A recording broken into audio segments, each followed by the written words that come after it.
Halo teman-teman, dengan aku Innova Melisa. Banyak ibu bingung memilih mau jadi IRT atau ibu bekerja. Kali ini aku mau curhat sebagai ibu bekerja, bagaimana cara manajemen waktu IRT ya. Jadi aku IRT yang bekerja dari rumah. Semoga sharing aku nanti ini bisa bermanfaat ya. Kita mulai dari dapur dulu ya, bagaimana aku manajemen di dapur. Nah, ini ada kuah semur yang tinggal kentangnya aja, jadi ayamnya udah habis. Kalau buat aku pribadi, sayang banget kalau buang-buang makanan. Jadi aku mau padukan dengan makanan yang sesuai. Di sini aku cuci buncis pakai garam krosok. Tujuannya supaya dia lebih bersih, lebih bebas kuman dan merontokkan pestisida. Oke, ini anak aku, dia masih kecil, masih TK. Nah, di sini aku mau bikin cemilan anak aku. Jadi sebagai ibu bekerja yang juga sekaligus IRT, aku perlu nyiapin cemilan untuk anakku sekolah. Nah, gimana caranya? Itu aku dengan investasi alat yang bantu aku. Contohnya alat ini, kali ini aku mau bikin rotinya karena anak aku pengen roti tawar, jadi aku bikin roti tawar. Ini alatnya praktis banget, kita tinggal timbang-timbang gitu, masukin ke alat, terus nanti keluar udah jadi. Jadi memang nggak bisa semuanya dilakuin sendiri ya, karena kita perlu melakukan, maksud aku ya, belum melakukan peran ganda. Jadi kerja iya, IRT iya. Kalau misalnya aku ngelakuin semua sendiri, waktunya akan sangat terhimpit gitu. Tapi kalau aku dibantu alat, aku rasa lebih bisa bernafas gitu. Jadi salah satu strategi aku adalah investasi alat yang memang benar-benar kita perlukan atau aku perlukan, keluarga aku perlukan gitu. Anak-anak aku memang suka ngemil roti, jadi selain aku kadangkala bikin sendiri pakai mixer dan sebagainya, aku manfaatin alat seperti ini. Sebagai ibu bekerja, kita pasti punya deadline ya, pekerjaan-pekerjaan apa yang harus selesai di waktu itu. Nah, supaya bisa selesai, pastinya aku susun apa aja sih yang harus dikerjain lebih dahulu dibanding yang lain. Terus aku juga pilih pekerjaan yang pastinya lebih fleksibel waktunya. Aku bisa set sendiri deadline-nya kapan begitu. Kalau misalnya pekerjaannya kenceng banget ngatur waktu aku khawatir nanti pekerjaan rumah tangga aku terbengkalai. Apalagi aku masih punya anak yang masih kecil ya, masih balita. Terus aku juga nggak punya pembantu. Terus rumah aku juga cukup nggak kecil banget gitu, jadi perlu perawatan juga. Terus bersyukur juga aku punya suami yang bekerja dari rumah juga. Jadi kami sama-sama bekerja dari rumah, usaha sendiri gitu. Kalau usaha suami aku itu jualan sekolah atau kelas online. Jadi pelatihan-pelatihan bagaimana mencapai hidup yang lebih produktif, gaya hidup yang lebih sehat, terus bagaimana mendapatkan uang dari rumah, bagaimana memasarkan produk lewat online dan sebagainya. Teman-teman yang lagi cari pekerjaan dari rumah atau bingung caranya gimana, bisa ikutan kelas suami aku juga ya. Pastinya bahan-bahannya sudah melalui verifikasi kami dan sudah kami praktekkan juga, sehingga puji Tuhan, terima kasih. Alhamdulillah kami bisa ada di posisi ini. uh, Linknya aku taruh di pin komen video ini ya teman-teman. Oke, lanjut.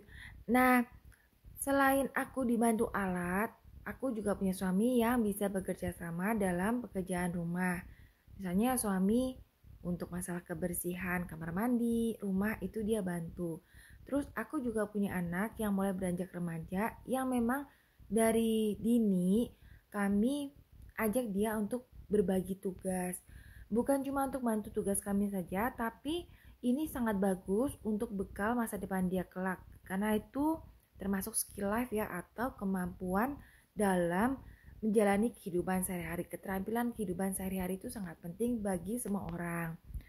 Gak cuma yang besar aja, termasuk yang kecil itu juga udah kami ajarin bertahap bagaimana sih dia menyelesaikan tugas rumah tangga versi dia. Misalnya beresin mainan sendiri atau mulai secara bertahap itu nyiramin tanaman kayak gitu. Ini bagus buat masa depan mereka, melatih keterampilan mereka, tanggung jawab mereka, juga untuk membantu meringankan pekerjaan kami semua. Karena rumah bagaimanapun perlu dirawat dan tugasnya cukup banyak. Oke, ini anak aku yang aku bilang tadi, ini yang kecil, yang besar udah beranjak remaja. Ini buku yang tadi aku bilang, jadi buku panduannya udah kayak gini, tinggal diikutin aja, nanti diceklek, dalam arti disetting alatnya, terus ditinggal nanti keluar udah jadi. Oke, ini udah bahan terakhir nih, tinggal ditaruh di sini. Gini, ini ragi ya teman-teman. Terus tinggal aku masukin ke alatnya dan aku setting. Alat ini salah satu alat yang bantu banget aku pas siapin aneka cemilan. Misalnya ini roti tawar, aku bikin donat, aku bikin mochi, aku bikin lemper, bikin bubur ayam, bikin selai, banyak banget nih fungsinya. Jadi aku rekomen. Kalau misalnya mau samaan, bisa klik linknya di pin komen video ini ya teman-teman. Nih anakku yang kecil ini juga sudah mulai aku minta bantuin gitu, ambil tepung atau ambil garam gitu. Ya masih salah-salah sih, tapi namanya masih latihan ya, nggak masalah. Kalau yang gede sih udah mulai bisa bikin kayak gini sendiri, cuma ini lagi sekolah, jadi aku yang buat. Kalau misalnya dia lagi pengen bikin cemilan, dia bisa bikin sendiri. Walaupun kadang-kadang masih panggil-panggil juga karena masih latihan, dan hasilnya bisa dinikmati kami sekeluarga gitu. Oke, ini aku lagi setting berat. Bisa disetting beratnya, mau roti berat berapa. Terus ini aku juga bisa setting tingkat kematangannya, mau sampai gelap kecoklatan gitu, atau sedang, atau masih yang muda banget ya kan. Selera itu bisa disetting dari mesin ini. Nah, ini proses mixernya atau mencampur bahannya udah jalan, ditutup aja biar dia kerja sendiri, ntar keluar udah jadi. Oke, lanjut bikin lauk ya, karena aku mau bikin makan malam nih untuk keluarga. Nih, tadi udah dicuci pakai garam dapur, terus sekarang aku bilas. Aku sih dulu sering food prep, dalam arti udah dipotong-potong gitu sayurnya, tapi akhir-akhir ini aku nggak ngelakuin itu. Kenapa? Karena aku lihat kualitas sayurnya itu ngerasanya itu lebih segar ketika diolah dadakan gini. Jadi aku pilih seperti ini. Terus aku juga pilih seperti ini karena aku pengen olah limbahnya itu jadi pupuk. Aku suka berkebun. Terus aku dan keluarga sedang belajar untuk ke hidup zero waste atau bebas sampah gitu. Jadi hasil-hasil dapur tiap harinya aku olah jadi pupuk lewat lubang biopori. Nanti di kesempatan berikutnya aku sharingkan ya gimana sih cara bikin pupuk lewat lubang biopori. Itu gampang banget, tinggal cemplung-cemplung aja. Hasilnya teman-teman bisa lihat ya tadi di awal video. Salah satunya aku bisa tanam anggur, dan puji Tuhan, terima kasih alhamdulillah itu bisa berbuah dan hasilnya cukup menggembirakan. Nih buncisnya aku bersihin dulu ya kayak biasa. Oke, lanjut ke curhat aku ya. Sebagai ibu rumah tangga sekaligus ibu bekerja, aku tetap harus jaga kesehatan aku. Jadi ketika di dapur kayak gini, ini aku bukan iseng ya angkat kaki kayak gini, tapi aku melatihan kaki aku. Jadi mungkin yang lihat aku lagi di dapur tuh kayak gini lagi ngapain, tangannya bersihin buncis kok kakinya kayak gitu, itu kan aku lagi olahraga. Ya disela-selain waktu untuk olahraga ya, walaupun lagi di dapur tetap bisa olahraga ringan-ringan gini. Aku baru ngelakuin ini belakangan kok. Setelah aku sadar pentingnya olahraga untuk kesehatan aku dan investasi di masa depan. Karena makin usia itu makin terasa kalau nggak fit itu nggak enak banget di badan. Terus kalau ibu rumah tangga nih sampai sakit, belum lagi kalau aku sampai sakit kerjaannya itu belum selesai, bisa repot banget. So, olahraga itu aku selain banget waktunya untuk saat ini ya. Selain itu, makan sehat juga penting banget supaya bisa tetap fit. Kalau misalnya aku olahraga, tidur cukup tapi makanku kacau balau, itu juga jelek banget ya buat badan, bikin cepet sakit. Sayur mayur gitu harus makan, protein harus cukup, karbohidrat juga makan sedikit-sedikit. Nah ini buncisnya udah selesai. Sekarang untuk protein, aku mau bikin dori. Ini dori, sebetulnya dori itu aku agak bingung sih. Orang bilang dori, tapi sebetulnya ada yang bilang ini patin atau apapun itu. Ini airnya nggak aku buang, karena aku mau pakai untuk siram tanaman. Jadi bisa untuk pupuk juga ya, untuk zero waste tadi atau minim sampah tadi. Ini aku cuci dulu karena takutnya masih amis. Airnya juga aku nggak buang, aku satuin sama yang tadi. Tuh cangkang telur apa barang aku tuh nggak buang. Ini aku kumpulin di dasar tempat cucian untuk nanti aku masukin ke lubang biopori. Kalau yang air sih langsung aku siram aja ke tanamannya. Tapi kalau yang padat gitu aku masukin ke lubang biopori ya teman-teman. Nah ini dorinya sebagai sumber protein aku kasih kaldu bubuk. Terus aku nanti ratain supaya nanti dia ada rasanya ya. Kalau misalnya suka, bisa juga kok pakai bawang putih, bawang merah, garam, dan kaldu jamur. Nah, bawang putih, bawang merah itu sebaiknya yang sudah ditumis supaya lebih wangi. Banyak masakan pakai tumisan bawang merah, bawang putih. Karena itu, aku stok tumisan bawang merah, bawang putih. Jadi pas lagi masak itu tinggal cemplung-cemplung aja kayak pakai kaldu bubuk ini. Itu hemat waktu banget. Jadi proses masak lebih cepet ya. Sekarang aku siapin air untuk ngukus buncis. Karena tadi sudah ada kuah. Kuah apa tuh? Kuah namanya semur. Kuah semur. Itu udah ada kuah semur. Sampai lupa kan. Udah ada kuah semur kan udah asin. Jadi sayurnya ini nggak aku masak pakai garam lagi untuk ngurangin garam yang masuk ke tubuh kami. Aku kukus aja, nanti kan disiram saus eh, saus semur kan sudah enak. Nah kalau ikannya ini tadi udah aku kasih kaldu bubuk, aku kasih tepung sedikit. Ini tepungnya aku pakai yang protein rendah supaya bisa crispy ya, karena anak-anak suka yang crispy gitu. Sebetulnya kalau aku sih kurang suka sih ngurangin goreng-goreng juga, tapi anak-anak suka jadi sesekali nggak apa-apa sih. Aku tetap makan nggak kenceng banget gitu. Konon katanya kalau kenceng banget makannya, dalam arti dietnya ketat banget, begitu jebol bisa kacau balau, bisa parah banget. Jadi aku nggak sampai seketat itu, khawatir nanti kalau jebol kan bahaya ya, malah tiba-tiba kacau banget makannya. Ini buncisnya aku taruh di kukusan yang airnya udah mulai matang. Kalau ngukus gini sih cepet ya, cuma ditaruh aja gitu. Aku ngurusin ikan, buncisnya nanti matang sendiri. Ini aku tutup. Terus aku kecilin api. Ini apinya aku kecilin, tadi kan apinya gede supaya nanti matang merata.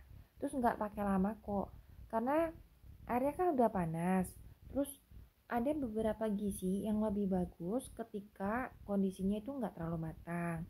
Jadi setelah 1 atau 2 menit gitu apinya aku matiin, tapi tetap aku tutup dan aku biarin gini. Tujuannya panas dari uap airnya itu bisa lebih matangin si buncis.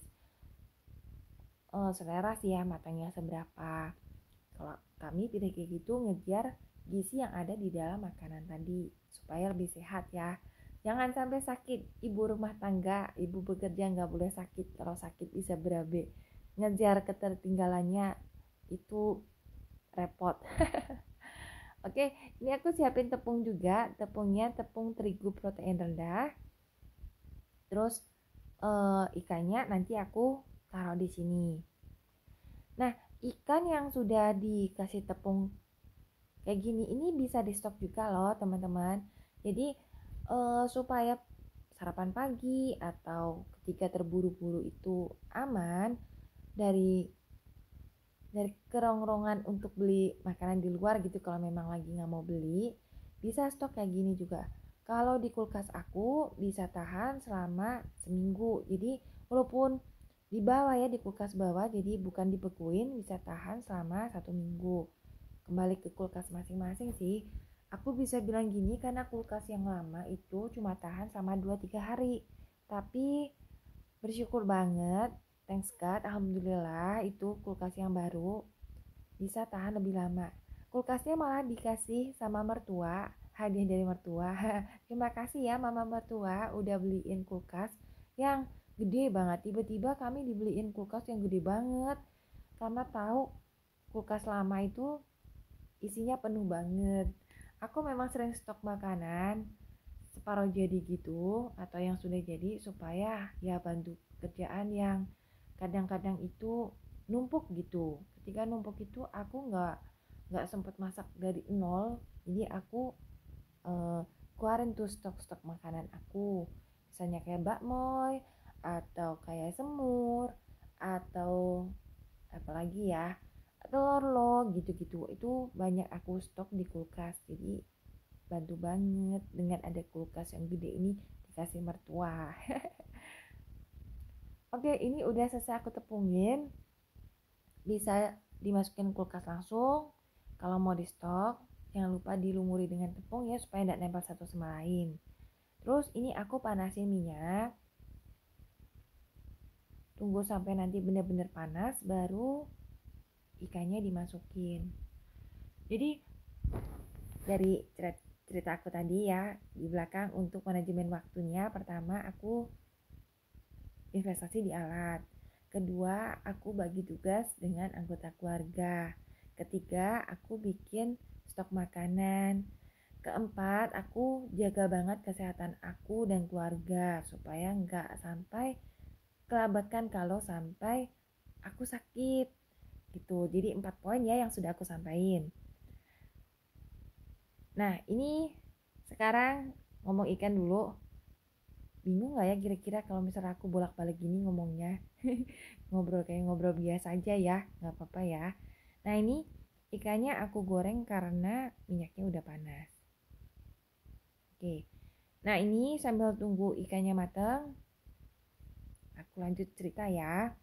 Kadang-kadang aku juga perlu me time, dalam arti tuh me time apa ya, senang-senang gitu biar kepalanya nggak pusing banget. Aku sering dengerin drakor dari YouTube. Jadi aku dulu suka nonton di langganan gitu, langganan TV gitu, langganan film gitu yang berbayar lewat handphone atau disalurin nonton di TV. Tapi makan waktu banget, apalagi yang berseri-seri sampai 50 seri, 60 seri itu makan waktu banget. Jadinya kadang bergadang karena penasaran gitu. Aku nggak mau lagi, sekarang aku malah banyak dengerin rangkumannya atau recapnya dari YouTube. Jadi pas lagi masak kayak gini, aku bisa sambil dengerin dan sesekali lihat sebentar gitu. Itu lumayan banget untuk ngobatin penasaran aku, gimana sih jalan ceritanya, gimana sih akhirnya gitu. Itu bantu banget dan bikin aku nggak bosen. Oke, ini udah matang nih ikannya, tinggal ditirisin aja. Kalau misalnya aku lagi perlu tahu tentang sesuatu gitu buat kerjaan aku atau buat kehidupan aku ya sebagai ibu bekerja ataupun ibu rumah tangga, kan tetap perlu ya upgrade diri ya.